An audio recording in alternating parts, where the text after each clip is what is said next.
Naini sea food से भरी एक पूरी मेज ले आई, लेकिन लड़की ने सारे पकवान सीधे जमीन पर फेंक दिए। इससे पहले कि नैनी कुछ कर पाती, लड़की ने एक और प्लेट उठाई और उसे नैनी पर ही दे मारा। उसका भाई दौड़कर वहां आया और उसे तुरंत माफी मांगने को कहा, लेकिन लड़की ने इसके बजाय मेज पोश खींच दिया और सारा खाना सब पर फेंक दिया। उसका भाई पूरी तरह से हैरान था। उसे समझ नहीं आ रहा था कि उसकी बहन में इतना बदलाव कैसे आ गया, लेकिन उसे यह नहीं पता था कि वह आज्ञाकारी लड़की अब बहुत पीछे छूट चुकी थी। अपने पिछले जन्म में नैनी की बेटी ने उसे फंसाया था। उसने आरोप लगाया था कि लड़की उसे तंग करती है और उसके डिजाइन चुराती है। उस समय उसके भाई और मंगेतर दोनों ने ही उस दूसरी औरत का साथ दिया था। उन दोनों ने खुद गवाही दी थी कि लड़की ही दोषी है। गुस्से से भरी भीड़ ने उसे वहीं बुरी तरह घायल कर दिया था। जब उसने दोबारा अपनी आंखें खोली तो वह उसी दिन में वापस पहुंच चुकी थी जिस दिन उसे फंसाया गया था। उसने तय किया कि वह पहले वार करेगी, इसलिए उसने उस औरत का चेहरा पकड़ा और उसे जोर से अपने घुटने पर दे मारा और फिर उसके पेट पर एक जोरदार लात जमा दी। वह नीचे झुकी, उस औरत के बाल खींचे और ठंडे लहजे में कहा कि असली तंग करना बुलिंग तो इसे कहते हैं। फिर वह उसे घसीटते हुए बाथरूम में ले गई और उसका सिर टॉयलेट के कमोड में डुबो दिया। वह औरत चिल्लाकर कहने लगी कि लड़की पागल हो गई है, लेकिन लड़की ने उससे पूछा कि उसने उसे क्यों फंसाया था। उस औरत ने बड़े ही घमंड के साथ अपना सारा गुनाह कबूल कर लिया। ठीक उसी पल दरवाजे के बाहर किसी के कदमों की आहट सुनाई दी। वह औरत तुरंत जमीन पर गिर पड़ी और बेचारी होने का नाटक करने लगी। उसका मंगेतर उसे बचाने के लिए दौड़ता हुआ अंदर आया और गुस्से से लड़की से तुरंत माफी मांगने को कहा।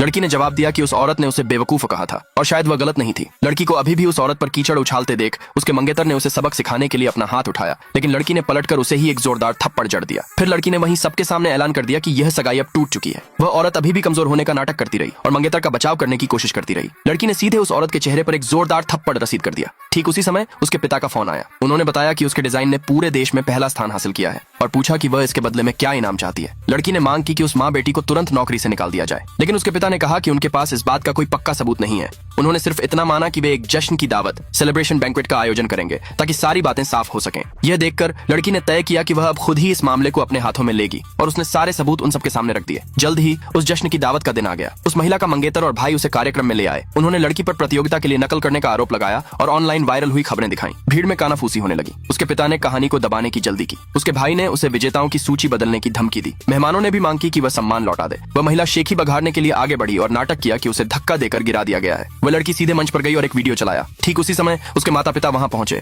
और उन्होंने साफ साफ सुना कि वह महिला खुद यह मान रही थी कि उसने किस तरह फंसाने के लिए झूठे सबूत गढ़े थे। अगले भाग के लिए नीचे कमेंट में यस लिखे।